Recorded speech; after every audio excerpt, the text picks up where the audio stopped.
Good afternoon. This is so exciting. Oh my goodness, I am so honored. This is the inaugural conference for Power Up. Give yourselves a massive round of applause right now, ladies. This is so amazing. And thank you. Thank you to all of the wonderful and supportive women who have been a part of this and asked me to share my story with you. Thank you so much. My name is Tina Clements, and I work with the Retail Performance Company, and I have met some of you last evening, some of you today. As a matter of fact, I met a phenomenal young woman right outside who came up to me and she said, Tina, I'm so excited to hear what you have to say. And I said, so am I. I'm not really sure. This is so exciting. So I work for the Retail Performance Company, and today we're going to talk about powering up and the 5 choices that we all have to power up. And the reason that you would think that I was here today was to talk to you about how I have powered up through my career, because I have been really blessed. I have been so blessed to work with so many phenomenal companies like IBM and BMW and HBO and Mini, etc. And within those organizations, I've always worked with tremendous people in human resources and learning and development and talent management, etc. And I've learned a lot of things, and my trajectory has been very good, and I have powered up.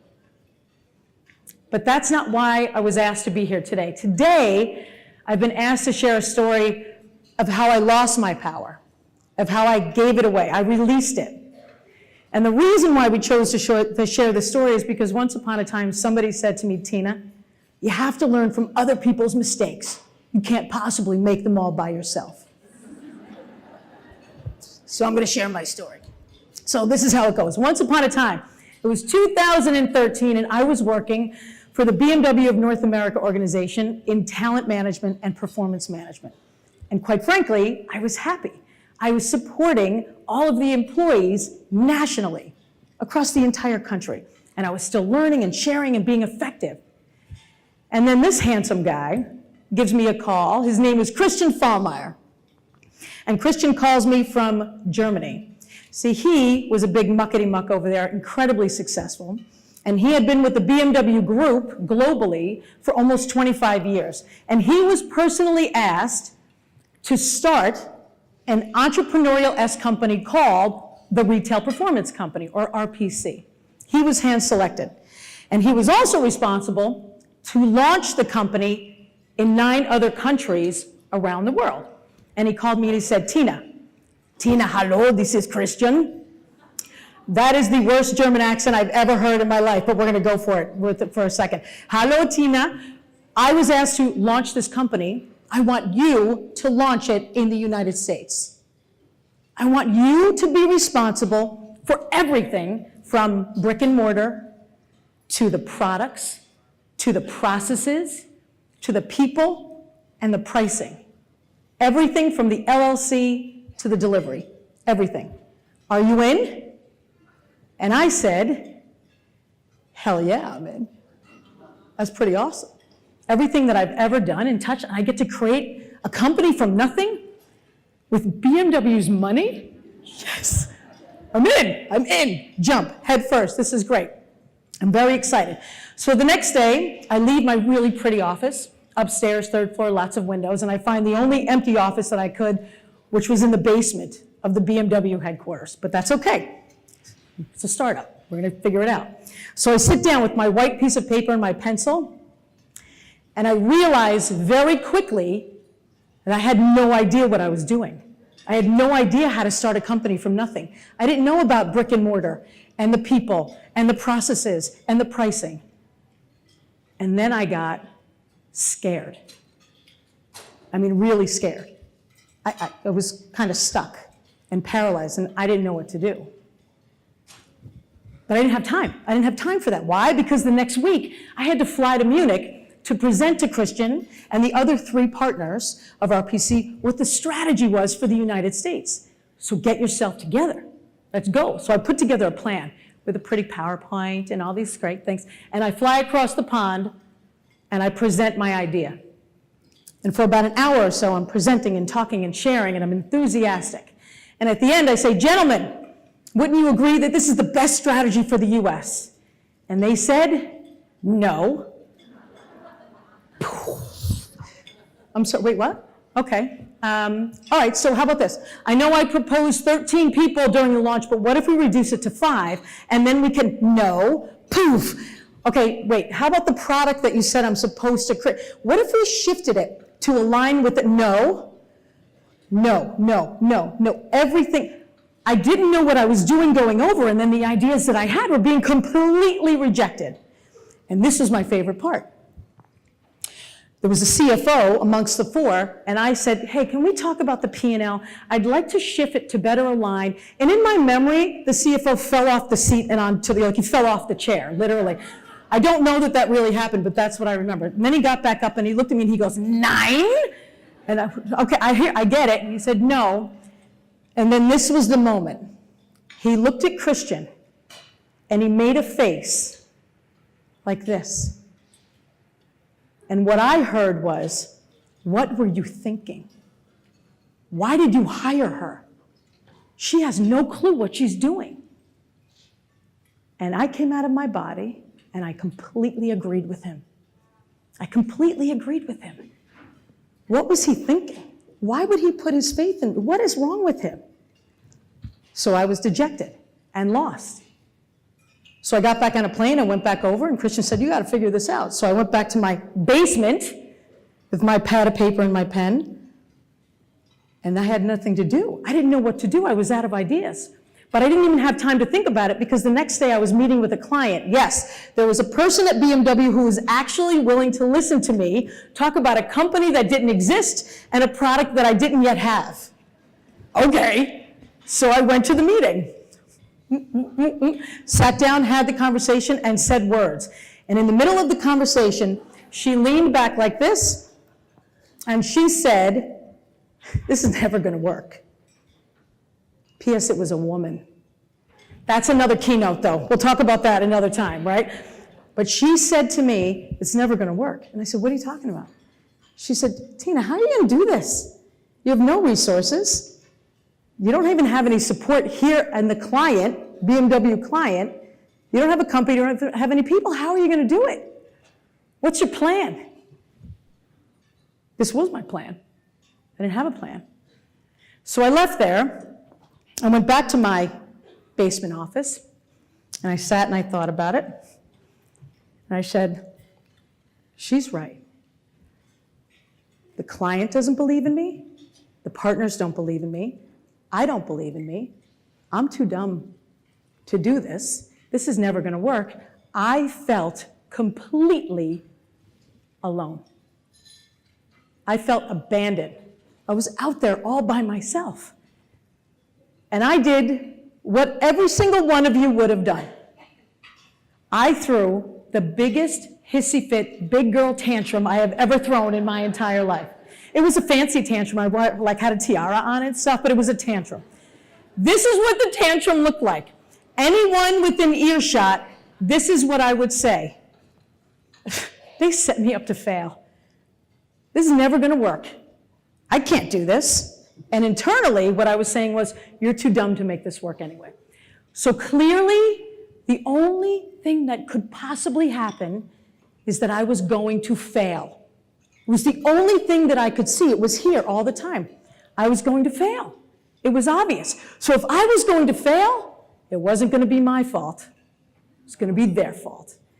So I kept the tantrum going. I kept the tantrum going until I was exhausted by the tantrum. I was tired. And you know who else was tired? My friends, my family, and everyone who was, quite frankly, sick of hearing it, right? So I got to the point where I don't have a choice. Nobody even understood. I didn't have another choice except to do this, to quit.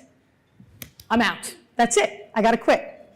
So I went about quitting. And I will tell you, when I made the decision to quit, I was euphoric because there's movement in quitting. This is exciting. So I found myself in my living room, I don't know why, on the floor, scribbling a resignation letter, a resignation speech, because I was going to give Christian the courtesy of quitting on the phone. Wasn't I nice? So I'm on the floor scribbling. I write it. I call him. Christian, hi, it's Tina. I say everything on the script. and about 1,000 more words on top of that. Ramble. I even had 2 people who I said to him could take my place. That's how serious I was about leaving. And after I was done, I said, Christian, wouldn't you agree this is really the only course of action? And Christian said, no, you'll be okay. It's okay. All right, bye-bye. I'll talk to you in the morning. It will be better. Bye-bye. Ciao. What? Wait, what? What? I just quit. I said the words, and goodbye, and I have 2 people and the whole thing. And he said, no, no. Okay. So all of my energy went into the choice of leaving, and he just removed my choice. He removed my direction. So I sat there and I went, all right, this is interesting. Funny enough, my husband was working from home that day. He came out of his office, saw me on the floor and said, so how did that go? And I went, I don't know. I think I still work here. I don't really know. But I knew that I had to make a new choice in that moment because he removed my ability to leave, so therefore I had to stay and figure it out. But failure was not an option, right? Because now if I can't quit and blame it, I have to figure this out. I have to be successful. Well, we need to try something. So the next day I set about digging myself out of the hole that I had created for myself. Hand over fist, palm over palm. The first thing that I did the next day was call an old friend of mine. I said, Doreen, hi. That's me.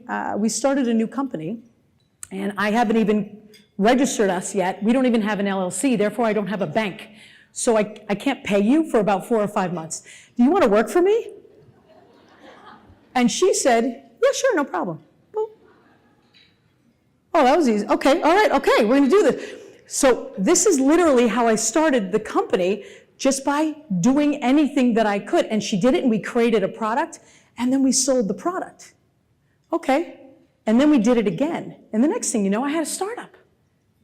Wait, what? Okay. And this isn't to say that it was all roses and butterflies after that. There were mistakes that I was making along the way. My favorite was attaching product to pricing. Yeah, no, I didn't do that right at all, not even at all. To the point where I was so wrong in the beginning, and I made such mistakes that I had to call the partners and say, hey, the program that I did on X, Y, and Z, that was wrong. We actually are at a loss. And Christian said, okay, figure it out and don't do it again. It was okay. So we didn't do it again, and we learned, right? And we kept trying. So you would slip, and even though sometimes I'd still go into that blame game, I would recognize it, and then shift, and then keep moving up. So then I hired somebody, and she stayed. What? So then I hired somebody else, and somebody else. And the next thing you know, I had a team. And 5 years later, in 2018, we celebrated with almost 30 employees and hitting our target revenue of over $5 million. So really excited. Oh!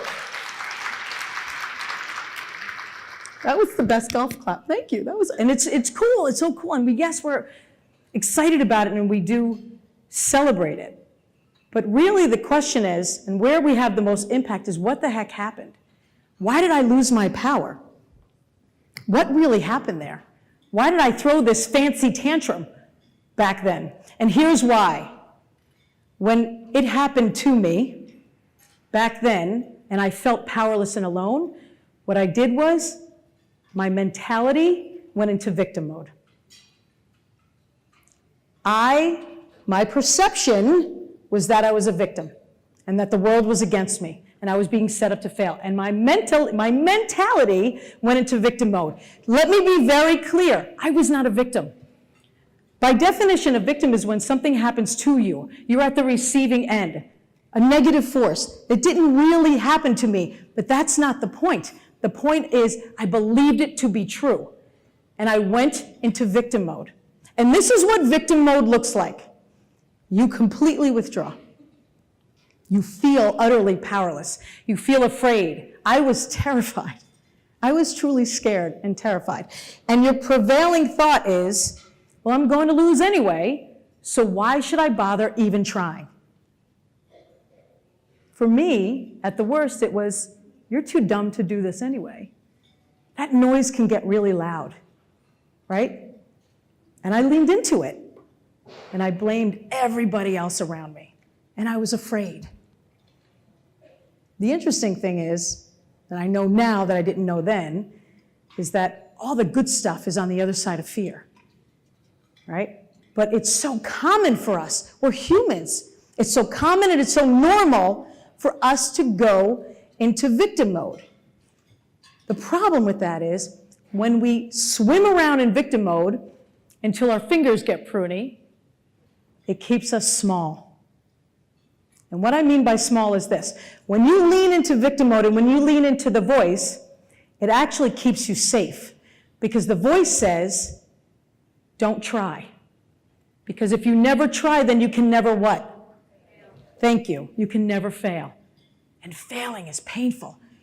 There's no way we're going to, so let's just not try. If we don't try, then we won't fail, right? What's really interesting is when I was swimming around in that victim mode, it was wildly comfortable there, which reminds me of a story. Does anyone know Les Brown? It's tremendous. Motivational speaker, author. This is his story about a man who walks down the street and he sees a couple on a porch and there's a dog laying on the porch next to him, and the man walks down the street, and as he does, the dog is crying and wailing. And he does this every day for a few days, and finally he says, excuse me, what's wrong with your dog? And the woman says, he's lying on a nail. And he says, why didn't he get off? And she says, because it doesn't hurt bad enough yet. I laid on that nail, and I wailed about it, and I complained about it, and it was everybody else's fault, as opposed to using that energy to change it and get off the nail. And here's the moment, now looking back, here's what I said to everyone who would listen, and my boss, and myself. And I'm wondering if this is the thing that you have said or thought, or if you have heard somebody else say. It's this sentence. You don't understand. I don't have a choice. You don't understand. I don't have a choice. I have no way to make revenue. I didn't have a bank. I have no office. I don't have any product. There's no way I could be successful. I don't have a choice. I don't have a choice. I'm arthritic, and I can't go with you. I don't have a choice. I'm too fat to go to the beach with my friends. You don't understand. You don't understand. I don't have a choice. I can't get promoted in this company. Only German men get promoted in this company. That one's a real one, but that's real right there. That's relevant. Don't tell him I said that, but that one's a real. Right. This is the sentence. This is the moment. You don't understand. I just don't have a choice. But in fact, we do. As a matter of fact, we don't just have one, we have five. We have 5 choices. And I'm going to break these down for you now. So the 5 choices, the first one is to accept it. And when I say accept it, I mean truly in your heart accept it. Acceptance usually involves forgiveness. And let me stop and ask this. Has anyone ever said or heard this from a friend? Oh no, it's fine, I've accepted it and moved on. It's fine, I've accepted it. I've totally accepted it. And you look at that person and go, yeah, okay, you're right, girl, right. No. When you accept, you have truly forgiven and you have forgotten. Now that doesn't mean that the thing might not come up for you. You know, somebody, hey, remember that thing with the thing? Oh yeah, remember that? God, that was bad. All right, and that's acceptance. True acceptance. The second choice, and these are in no particular order, the second choice is to change it, to actually take action and do something about it. The day I called Doreen, that was my day. I picked up the phone and I said, we're going to affect change. We're going to do this. We're going to figure it out. We might fail, but at least we've tried. We're going to do something. We're going to change. We're going to make some adjustments. The third choice, and this arguably is the most critical choice, to shift your perspective around it. To actually stop and say, I wonder what's going on for that other person. I wonder what's happening to that situation. Has anyone ever been cut off driving? Cut off in traffic? I'm going to go with yeah, okay, right. So usually, how do we react when that happens? Can we shift our perspective around what could potentially be going on for that other person? Maybe they don't have a job and they're late for a job interview that they desperately need. Maybe their kid is sick and they're rushing to get to school. The point is to shift our perspective.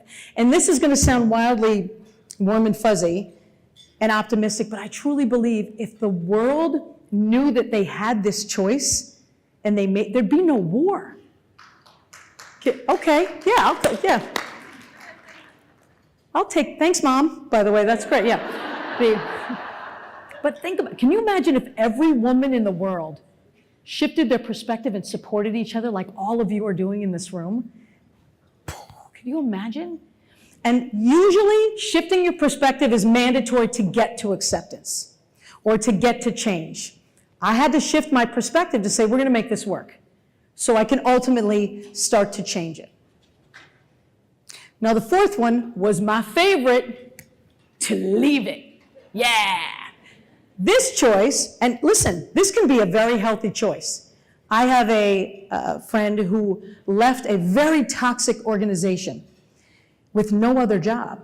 And she is so much healthier now, and she's placed and everything is fine. And you might think that that's a reactive choice, but for her it was the healthiest choice and it was fantastic for her, so it was right. Be careful with this choice because sometimes leaving it does not improve our situation because that could mean running from it. And then we're still swimming around in the victim mode, right? Because remember the sentence, wherever you go, that's where you are, right? So if you're leaving it for the right reasons, it could be a choice with the right consequence, okay? And then the final choice is to remain a victim to it. And that's what I did for a really long time, where I wallowed and I was in the blame game. And the question you have to ask yourselves when you're swimming around in victim mode is, how's that working out for you? It's so easy to stay there. It's comfortable. Blame everybody else for what's happening to you. It takes energy to elevate out of it. So ask yourself that question, how's that working out for you? Now that's not to say you can't use the victim mode to your benefit sometimes, as long as you're not truly in it.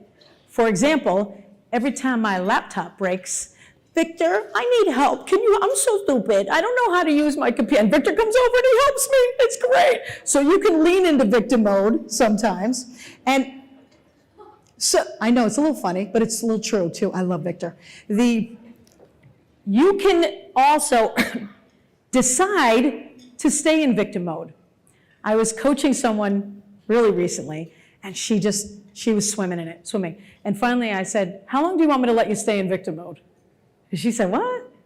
I said, no, how long do you want to stay here? A week, 2 weeks, a day? What do you think? She said, 1 more week. I swear to you. 1 more week. Give me a week. And I said, you got it. Okay, how am I going to know that you've elevated out? She goes, I'm going to call you next Monday. Next Monday she goes, all right, that's good. I'm done. I'm really fat. That's enough of that. And boom, and then she elevated and she moved up. Listen, the key is to be aware of it. It's okay. I've watched reruns of Friends till 1 o'clock in the morning in the victim mode. Let me tell you, eating bonbons, right? And I'm aware of it. So we have these 5 choices. But here, now I'm going to throw you for a loop. Because it's not about the choice that holds us back or propels us forward. It's not about the choice. It's about the consequence of the choice. It's not necessarily about the choice. It's about the consequence of that choice. Because really, it's the fear of or the desire for the consequence that guides your choice. It's the fear of, and for me, the fear was palpable. And that guided my choices, no question about it. That guides your choice. So, these 5 choices, let's try to put this into reality a little bit. What happens with companies for leaning on these 5 choices? I want to play this out a little bit, all right? What happens when companies don't power up? Has anyone ever heard of Borders? Okay, so the Borders was a bookstore, right? In the late 90s, early 2000s, we entered the digital market space. Everyone did, the entire world did. And when it emerged, the Borders organization decided to put all of their funding into their physical market space. They also decided to lean into Amazon for all of their online sales. So this is when their competition was doing, quite frankly, the opposite. So all of their money was into brick and mortar, and they didn't control their online sales. So they gave away a ton of revenue, right? The leadership team and the executives and the CEO admitted that they did it because they were petrified. They actually said the reason that they did is because they didn't know anything about the digital market space and they were scared. So they put money into what they knew. They put money into their physical presence.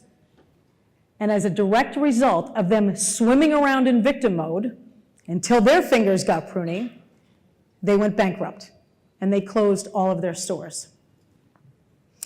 Which reminds me of a quote from Helen Keller that goes something like, "The curve in the road is only the end of the road if you fail to make the turn."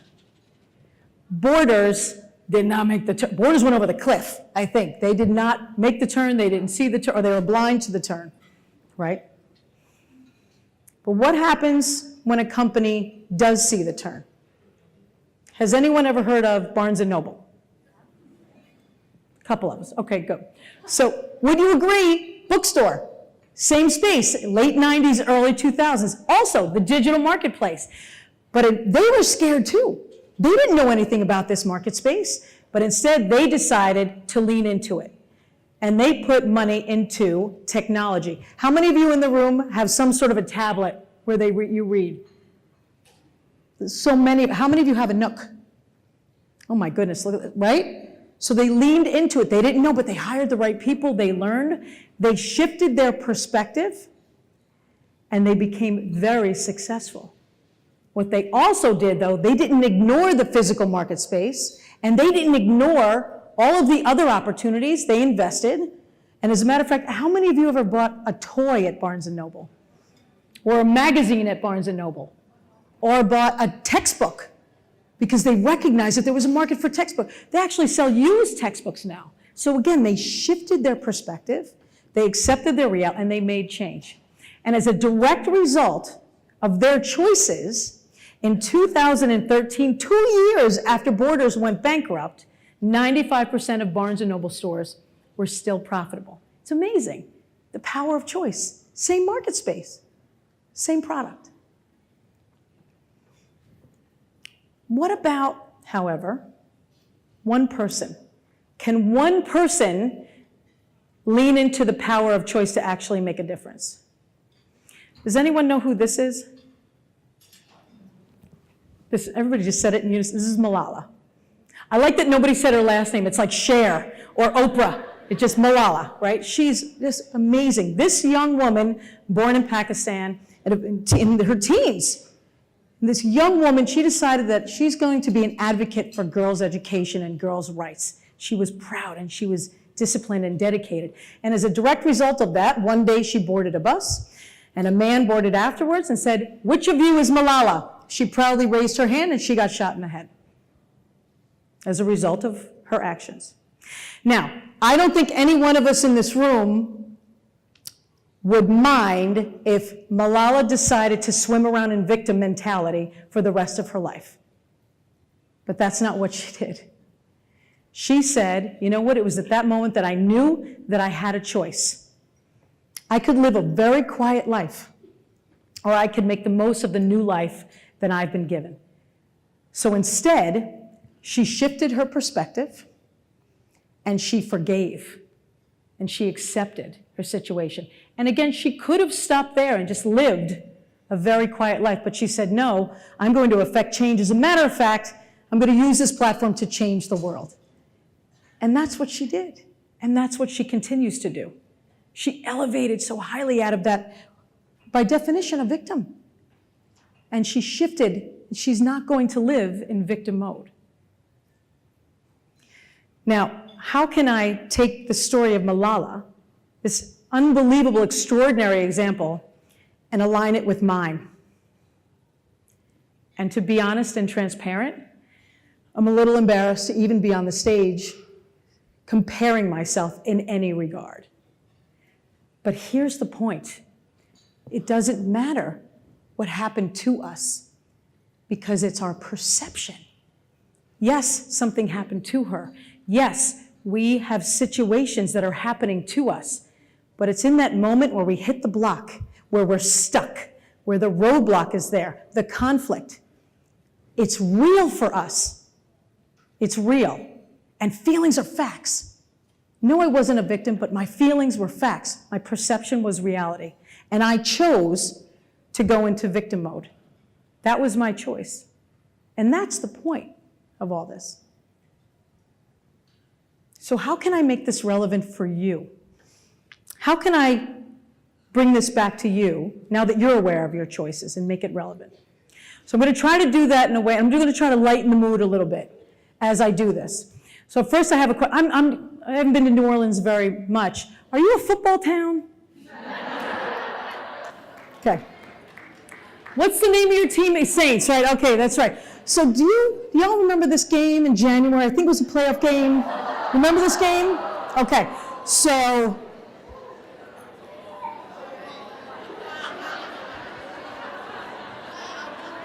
okay. Okay. Remember, y'all love me. Okay, and so you remember it is what you're saying. Okay. So it wasn't a bad call, it was a no call. You remember this, right? All right. I'm going to use this example. Remember, I love you.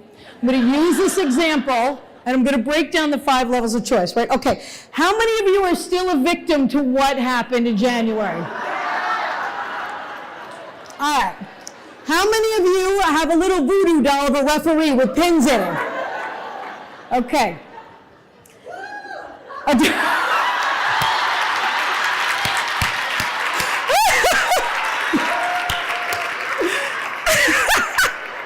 That wasn't a plant, I swear. All right. This is working out exactly as I thought it was going to go, I have to say. So of course I'm going to ask you this question, how's that working out for you?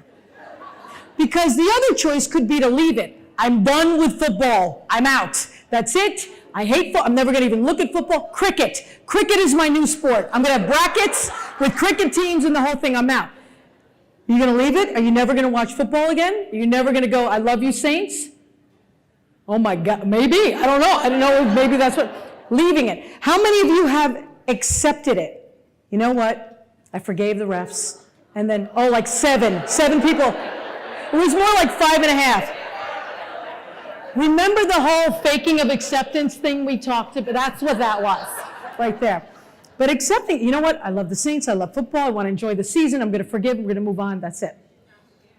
And then there's a lot of murmuring. I don't know what you're saying right now, but I lost control like 2 minutes ago. How many of you tried to change it? Where do you think Harry Connick Jr. showed up in all this? Did you all see the letter that he wrote? That made its way to Jersey, that letter, by the way. Right? Did we try to do anything to affect the outcome, to go ahead and change it? Can we shift our perspective around it? What are you, my German boss? With the no. I'm good with that. All right, the point is this. Do you see how emotional everyone got? Do you see how stuck we are? Do you see? We have this power now. We have this awareness of these 5 choices that can even lend itself to how we were victimized around a football game. Granted, it was godlike football game, but a football game, right? We have these 5 choices.